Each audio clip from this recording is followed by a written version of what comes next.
1999 कारगिल की बर्फीली पहाड़ियों पर दोनों देशों के बीच एक खूनी जंग लड़ी जा रही थी। इस जंग ने दुश्मनी की ऐसी दीवार खड़ी की जिसने दोनों देशों के रिश्तों को पूरी तरह से तबाह करके रख दिया। अभी जख्म भरे ही नहीं थे कि साल 2001 में इंडियन पार्लियामेंट पर एक खौफनाक आतंकी हमला होता है। इस हमले ने बची कुछ उम्मीदों पर भी पानी फेर दिया था। हालात इस कदर खराब हो गए कि दोनों मुल्कों के बीच एक फ्लाइट कनेक्टिविटी को भी रोक दिया गया। समझौता एक्सप्रेस और ट्रेन सर्विस पर भी ताला लग गया और हर तरह की बातचीत बंद हो गई। साल 2004 की शुरुआत होती। इस्लामाबाद में सार्क समिट चल रहा था। पूरी दुनिया की नजरें दोनों देशों की दुश्मनी पर थी, लेकिन बंद कमरों के पीछे एक ऐसी गुप्त मुलाकात हुई जिसने इतिहास बदल कर रख दिया।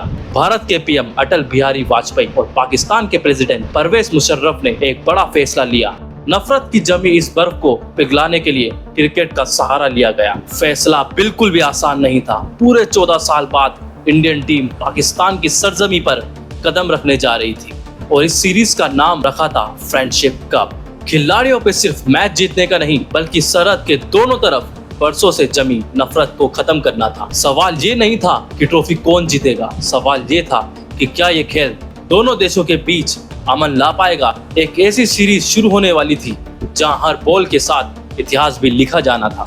जब सौरव गांगुली की कैप्टेंसी में इंडियन टीम पाकिस्तान के लिए निकल रही थी, तब वाजपेयी जी ने गांगुली को एक ऐसी बात कही जो इस पूरे टूर का मूल मंत्र बन गई।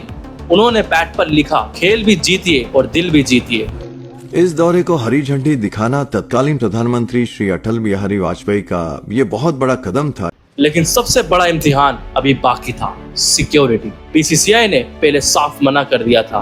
खिलाड़ियों के परिवार में डर का माहौल था, लेकिन पाकिस्तान ने वादा किया कि इंडियन टीम को वहां के राष्ट्रपति जैसी वीआईपी सिक्योरिटी दी जाएगी। और सबसे बड़ा नजारा दिखा वाघा के बॉर्डर पर।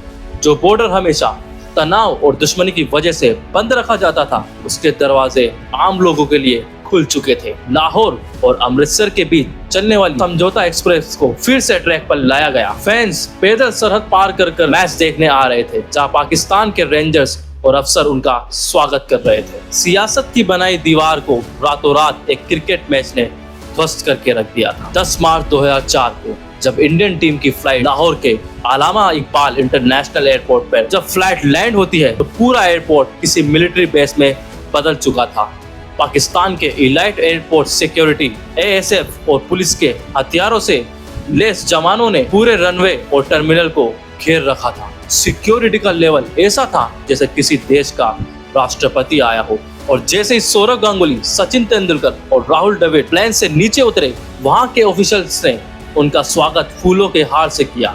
मीडिया और फोटोग्राफर्स का इतना बड़ा हुजूम था कि पैर रखने की जगह नहीं थी। जब टीम को एयरपोर्ट से निकलकर कराची और लाहौर के होते हुए ले जाया गया, तो पूरा 10 किलोमीटर लंबा रास्ता आम जनता के लिए पूरी तरीके से शट था। हर गली नुक्कड़ पर स्नीपर और मिलिट्री के जवान तैनात थे। असली रोमांच 13 मार्च को कराची के नेशनल स्टेडियम में दिखा। टिकट्स की कीमत 50 से 1000 पाकिस्तान रुपए तक थी, जिसे पाने के लिए फैंस रात भर सड़कों पर सोए। कुछ ही घंटों में टिकट्स ब्लैक मार्केटिंग में बिकने लगी। मैच के दिन स्टेडियम 33,000 से ज्यादा फैंस से खचाखच भर चुका था, जिसमें लगभग 4000 इंडियन फैंस भी शामिल थे। स्टेडियम में जब तिरंगा और चांद सितारे एक साथ लहराए तो इतिहास बन गया। सियासत हार चुकी थी और क्रिकेट जीत चुका था। 13 मार्च 2004 कराची का नेशनल स्टेडियम। पाकिस्तान ने टॉस जीतकर पहले गेंदबाजी का फैसला किया, लेकिन उन्हें नहीं पता था कि आगे क्या तूफान आने वाला है। भारत के खतरनाक ओपनर वीरेंद्र सहवाग और सचिन तेंदुलकर ने आते ही पाकिस्तानी गेंदबाजों की धज्जियां उड़ाकर रख दी। सहवाग ने सिर्फ 57 बॉल पर 14 चौके और एक छक्के के साथ 79 रन की तबाही पारी खेली। इसके बाद कैप्टन सौरव गांगुली ने 71, राहुल द्रविड़ ने 99 रन से मिडिल ऑर्डर में आग लगा दी। द्रविड़ बदकिस्मती से अपनी सेंचुरी से सिर्फ 1 रन से चूक गए और बोल्ड हो गए, लेकिन उनकी पारी ने भारत को 50 ओवर में 349 के एक विशाल स्कोर पर ला खड़ा किया। पाकिस्तान की सरजमी पर यह उस वक्त का सबसे बड़ा स्कोर था। 350 रन का पीछा करने उतरी पाकिस्तान की शुरुआत खराब रही। उनके 2 विकेट्स जल्द ही गिर गए, लेकिन उसके बाद कप्तान इंजमाम उलक ने एक ऐसी पारी खेली जो आज भी याद की जाती है। इंजमाम ने सिर्फ 102 बॉल पर 122 रन ठोक दिए।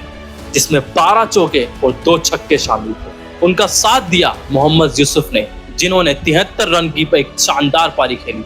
एक वक्त लग रहा था कि पाकिस्तान ये मैच आराम से जीत सकता है, लेकिन आखिरी 6 बॉल्स पर पाकिस्तान के लिए 9 रन चाहिए थे और उनके हाथ में सिर्फ 3 विकेट बाकी थे। कप्तान सौरव गांगुली ने बॉल थमाई एक यंग आशीष नेहरा के हाथ में। नेहरा ने गजब का प्रेशर झेला। पहली 3 बॉल पर सिर्फ 3 रन आए। अब आखिरी 3 पर चाहिए थे 6 रन।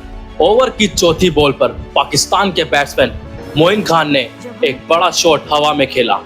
पूरे स्टेडियम की सांसें अटक गई, लेकिन वहां खड़े थे जहीर खान, जिन्होंने एक अद्भुत कैच पकड़कर मोइन खान को पवेलियन भेज दिया। आखिरी बॉल पर पाकिस्तान को जीत के लिए छक्का चाहिए था, लेकिन नेहरा ने एक शानदार डॉट बॉल फेंकी और भारत ने यह मैच सिलसिलेवार तरीके से 5 रन से जीत लिया और भारत 5 मैचों की सीरीज में 1-0 से आगे हो गया। अब बारी थी रावलपिंडी की, जो उस समय पाकिस्तान के सबसे बड़े स्टार शोएब अख्तर का होम ग्राउंड माना जाता था। पाकिस्तान ने पहले बैटिंग करते हुए 50 ओवर में 329 का बड़ा स्कोर खड़ा कर लिया। शाहिद अफरीदी ने 58 बॉल में 80 रन की तूफानी पारी खेली, जबकि यासिर हामिद ने 86 रन बनाए। आखिर में अब्दुल रज़ाक और शोएब मलिक ने तेज रन जोड़कर स्कोर 329 तक पहुंचा दिया। 330 रन का पीछा करते हुए भारत को एक अच्छी शुरुआत मिली, लेकिन विकेट्स गिरते रहे। तब क्रीज पर आए सचिन तेंदुलकर, जिन्होंने पाकिस्तान के बॉलर्स को जमकर धोया। सचिन ने 141 रन की लाजवाब पारी खेली। उन्होंने राहुल द्रविड़ के साथ सेंचुरी पार्टनरशिप भी बनाई और मैच भारत की तरफ मोड़ दिया था। जब सचिन 141 पर आउट हुए, तब भारत जीत के लिए फेवरेट लग रही थी, लेकिन उनका पवेलियन लौटते ही मिडिल ऑर्डर और लोअर ऑर्डर पर प्रेशर आ गया। मोहम्मद शमी और शोएब अख्तर ने क्रूशल विकेट लेकर मैच को पाकिस्तान की जेब में डाल दिया और पाकिस्तान ने यह रोमांचक मुकाबला 12 रन से जीत लिया और 5 मैचों की सीरीज 1-1 से बराबर कर दी। रावलपिंडी में सचिन के 141 रन के बाद भी भारत ये मैच हार चुका था। सीरीज 1-1 से बराबर थी और अब सबकी नजरें पेशावर पर टिकी थी, लेकिन किसी को अंदाजा नहीं था इस मैच में एक ऐसी घटना होने वाली थी जिसने पूरे क्रिकेट जगत को हैरान कर दिया था। पाकिस्तान ने टॉस जीतकर पहले बॉलिंग चुनी और शुरुआत से ही भारतीय बैटिंग पर टूट पड़े। सचिन तेंदुलकर सिर्फ 5 गेंदों में बिना खाता खोले पवेलियन लौट गए और सहवाग भी ज्यादा देर नहीं टिक पाए। स्कोर कार्ड पर विकेट गिर रही थी और पाकिस्तान फैंस का शोर बढ़ता जा रहा था। जब लग रहा था कि भारत 200 भी नहीं पहुंच पाएगा, तब युवराज सिंह ने मोर्चा संभाला। हर तरफ से प्रेशर था, लेकिन युवी ने हिम्मत नहीं हारी। उन्होंने शानदार 95 रन बनाए और भारत को 244 तक पहुंचा दिया। 244 रन ना बहुत बड़ा स्कोर था, ना बहुत छोटा स्कोर था, लेकिन असली ड्रामा अभी बाकी था। पाकिस्तान जब चेस करने उतरा तो इरफान पठान ने अपनी स्विंग से तबाही मचा दी। पाकिस्तान के विकेट लगातार गिरते जा रहे थे। एक समय ऐसा भी आया जब लग रहा था कि भारत हारा हुआ मैच जीत सकता है। फिर क्रीज पर आए यासिर हामिद। उन्होंने प्रेशर को चैलेंज की तरह लिया और धीरे धीरे मैच पाकिस्तान की तरफ मुड़ना शुरू हो गया। भारत को विकेट चाहिए था, पाकिस्तान को पार्टनरशिप चाहिए थी। यासिर हामिद एक ऐसा कैच दे बैठे जिसे पकड़ लिया जाता तो मैच का पूरा रुख बदल जाता। भारतीय फील्डर्स के पास मौका था पाकिस्तान को घुटनों पर लाने का, लेकिन चांस हाथ से निकल गया।